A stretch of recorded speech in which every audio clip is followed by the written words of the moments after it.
Hi everybody, it's Claire back with day 17 of the Art by Marlene Advent Calendar. So today I'm going to be working on a tag. Today we got a mini die in there, which is quite an abstract geometric pattern. And initially I didn't really have a clue what I was going to do with it. So I decided I would revert to my usual technique, like do a really bright colourful background. Sorry if you can hear the dog barking, apologies.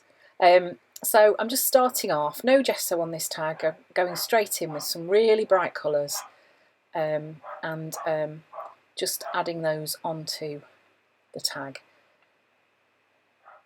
It did seem to dry quite quickly. If you didn't want the colours to kind of blend and risk with them going muddy at all, then I suggest that you dry each colour before you add the next one. But I wasn't adding a lot of paint here really, I was just adding a little bit. So the colours that I've used, the usual, it's ruby, tangerine, lemon, lime, turquoise, magenta, and then I did actually use eggplant instead of blackberry, but blackberry would work just as well. So then gave it a quick dry. And then I decided that I would just brighten up some of the colours again and kind of make it a bit more blendy. So I went in with some yellow that was left on that little plastic tray. And then I got out some fluorescent colours as well, so this like fluorescent orange and then fluorescent yellow, just to kind of brighten up the colours and give it a little bit more depth.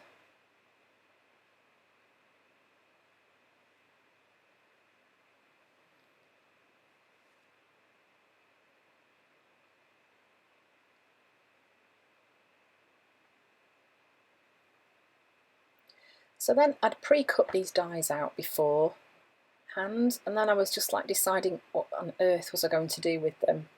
And then I decided I would add them in that arrangement, and I stuck them on using gel medium. This was a little bit faffy to get them to stick. Faffy, that's a really technical word, isn't it?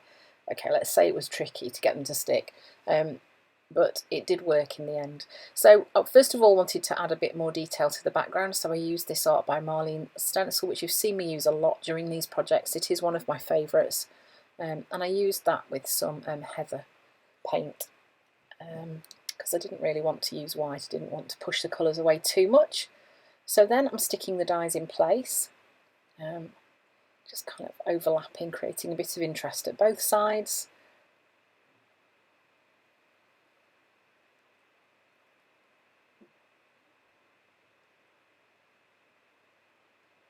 You can see I was actually talking on the phone on my watch at the same time as doing this.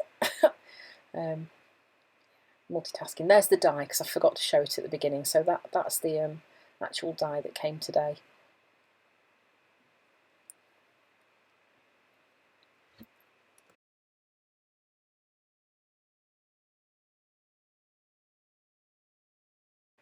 So then once I'd just cut off the overlapping bits, I then got my Posca pen and just added a black outline to the edge of the tag, just to kind of help make it a bit less feel like those dies were just floating around on the page. And then I just thought, do you know what, I'm going to put some details in these little spaces. So I just grabbed my gel pen and just doodled in, did some lines and some dots and some little scallop shapes, just to kind of break up those shapes that were there. I did them in black, and I think later on, or maybe straight after this, I did do some in white as well.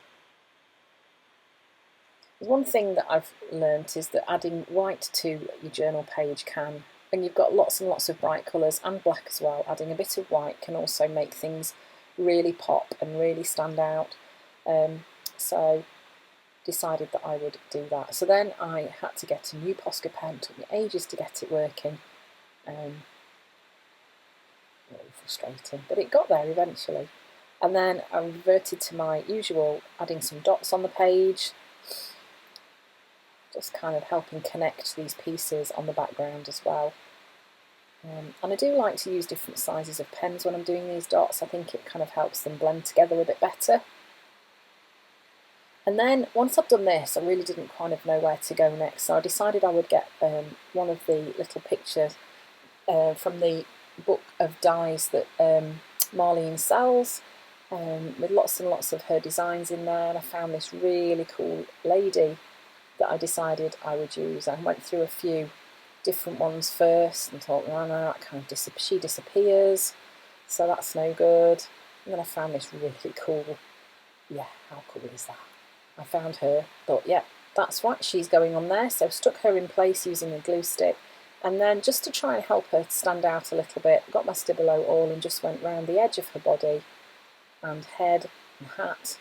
And then I did water activate it just to make it stand out a bit more, and then use this stamp set with these really cool circles on it just to add a bit more interest onto the background, because more is always better, right? And sometimes I do not know when to stop. And I was going to use the white sticker, but then thought that the black one would work better, and stuck it on. There we go. Day 17 completed. See you tomorrow for the next day. Thanks for watching.